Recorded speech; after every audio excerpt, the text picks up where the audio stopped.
Happy Monday. Thank you for joining me for this week's Unlocking the Magic of Leadership. Now, this week, y'all, we talking about something that gets me so worked up. When I go into an organization and I'm going in for training or consulting or coaching, whatever that looks like, many times my very first request is to spend some time with the people I'm going to be working with because it's helpful to understand what they do.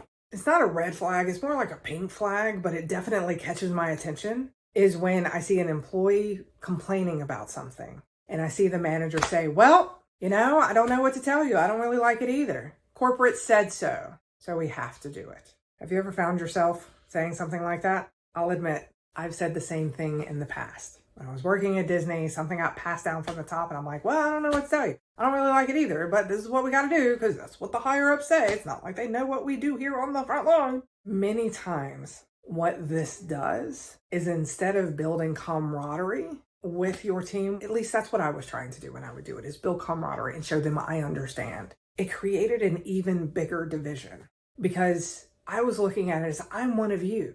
And my team was looking at it as you're our leader. You're supposed to fix this. You're supposed to have our back, help us walk through it, not just say, oh, you understand, so there's nothing that you can do about it. So when we're thinking about this concept of we have to do it because the leader said so, we have to do it because corporate's rolling it out, oh, I don't like it either, but this is what we have to do. It creates further division between you and your team, and it also erodes trust. They're wanting you to say, I get that this is hard. I completely understand. Change is never easy. But we're going to get through it together. Let's talk about what that looks like. It's helpful and it builds stronger relationships and it builds trust when your team knows that yes, you have their back and yes, you have a solution or at least an idea of what to do.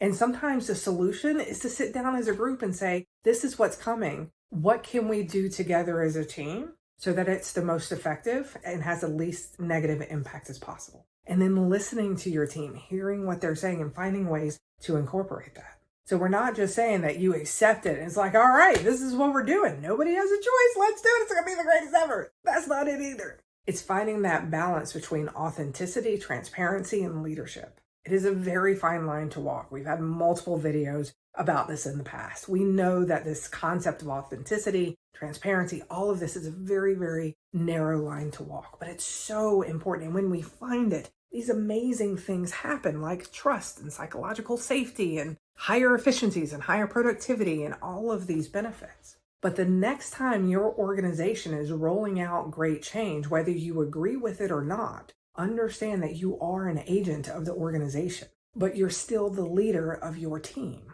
And so when you're in the middle like that, finding the balance of, yes, this is something that we have to do, but let's see what we can do to make it work for us. It's critical. And if you find yourself in these situations, reach out. I am happy to have a quick 30-minute conversation to just talk about what that looks like and offer you tools and tips to do it. Because I know the people that helped me through this allowed my leadership style to flourish when I had a safe space to complain and fuss and then think through how I was going to show up for my team instead of feeling like I had to do it on my own.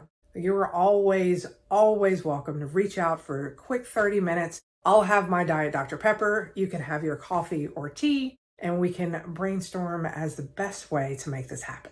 Because this piece is part of aligning your purpose. It's the second key in the magic model. And when we can get this key and align our purpose with our organization's purpose and then articulate it for our team, that's when the magic happens. All right.